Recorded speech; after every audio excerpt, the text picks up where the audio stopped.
Pernah nggak lo mikir gimana rasanya lahir dengan rasa ingin tahu yang tak terbatas? Itu yang terjadi pada B.J. Habibie. Ia lahir di Parepare, Sulawesi Selatan. Tahun 1936 lahirlah bayi bernama Basharuddin Jusuf Habibie. Sejak kecil Habibie sudah menunjukkan kecerdasan luar biasa. Ia punya rasa ingin tahu yang tinggi tentang teknologi, mekanika, dan matematika, buku eksperimen sederhana di rumah, atau mainan elektronik kecil jadi laboratoriumnya sendiri. Di sekolah Habibie nggak cuma belajar di kelas. Ia suka nanya, kenapa mesin bisa bekerja seperti ini? Bagaimana bentuk sayap pesawat mempengaruhi terbangnya? Pertanyaan-pertanyaan itu membentuk dasar pemikiran seorang ilmuwan masa depan. Ia kemudian melanjutkan sekolah di Bandung, menunjukkan prestasi menonjol di bidang teknik.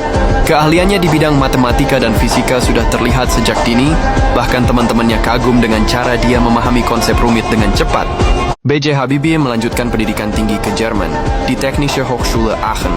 Di sanalah ia mendalami aeronautika, bidang yang akan jadi hidupnya. Ia terkenal sebagai mahasiswa dan peneliti yang gigih. Habibie mengembangkan teori crack, propagation bagaimana material, logam bisa retak akibat tekanan yang sangat penting untuk industri pesawat.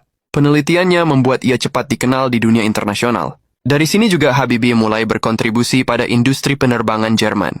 Ia membuktikan bahwa teknologi dan teori bisa disatukan untuk membuat pesawat lebih aman, lebih efisien dan siap menaklukkan langit. Gak cuma teori, Habibie juga punya prinsip praktis. Ilmu harus diterapkan.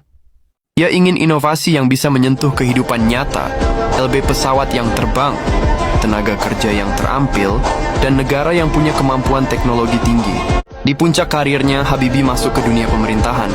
Ia menjabat Menteri Riset dan Teknologi, hingga akhirnya dihadapkan pada tugas terberat dalam hidupnya, memimpin Indonesia di tengah badai krisis 1998. Saat itu, kondisi politik kacau, ekonomi hancur, dan nilai tukar rupiah anjlok sampai belasan ribu per dolar. Di tengah kekacauan ini, Habibie mengambil alih kemudi. Dengan pemikiran ilmiahnya yang brilian, ia tidak hanya fokus pada teknologi, tapi juga menerapkan reformasi yang vital untuk menyelamatkan negara. Berkat keberaniannya, ia berhasil menguatkan kembali rupiah dari titik terburuknya. Perlahan tapi pasti, nilai tukar mata uang kita naik drastis. Ia membuktikan bahwa ilmu pengetahuan dan teknologi bukan hanya soal membuat pesawat, tapi juga soal membangun fondasi bangsa yang kuat.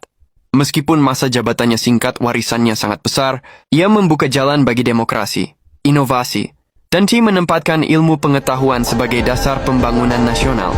Pesawat N250 dan keberhasilannya menstabilkan ekonomi adalah bukti nyata kalau Habibie adalah seorang ilmuwan sejati, sekaligus pahlawan yang menyelamatkan bangsa.